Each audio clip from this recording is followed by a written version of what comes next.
बड़ी मुबारक है कि लोगों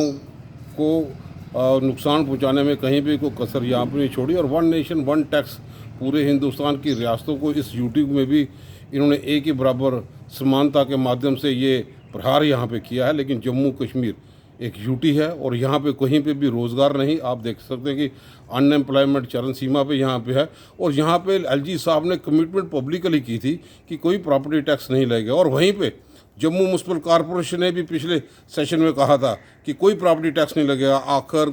बिल्ली थैले से बाहर आ गई और भाजपा का असली चेहरा लोगों के सामने यहाँ पे आ गया। अब नोटबंदी हो, अब उसके बाद कोरोना के सिलसिले में हो, यहाँ के लोगों के पास कोई रोज़गार नहीं, कोई कोरोना के बाद इकनॉमिक पैकेज कहीं पे नहीं। हर लिहाज में लोगों के सामने बड़ी चुनौतियों का वो सामना कर रहे हैं। आर्थिक व्यवस्था बिल्कुल चरमरा सी गई है और अपनी इस ढंग से टैक्स टेरर क्रिएट करने वाली ये प्रशासन जो है वो सामने लगा, चाहे वो टोल प्लाजा के लिए टैक्सों की वसूली यहाँ पे हो। और मैं समझता हूँ कि ये भी एक गवर्नमेंट स्पॉन्सर्ड लूट यहाँ पे होगी कि लोगों के पास आमदन का जरिया कोई नहीं, लोगों के पास जम्मू कश्मीर में कोई इन्वेस्टर यहाँ पे काम करने के लिए नहीं आया कि यहाँ के प्राइवेट सेक्टर में भी लोगों को रोज़गार मिले। हर लिहाज से जब रोज़गार ही कहीं नहीं और ये लैंड ऑर्डर प्रॉब्लम के साथ साथ कहीं तो ये दावा करते थे कि सब कुछ हालात सामान्य है, लेकिन चुनाव यहाँ पे नहीं, जमहूरियत का कत्ल इन लोगों ने यहाँ पे किया। और जमहूरियत के बोर में जैसे ही जम्मू कश्मीर रियासत यूटी में तब्दील हो गई, भाजपा ने जम्मू कश्मीर के अवाम को पैरालिटिक मोड पे खड़ा कर दिया।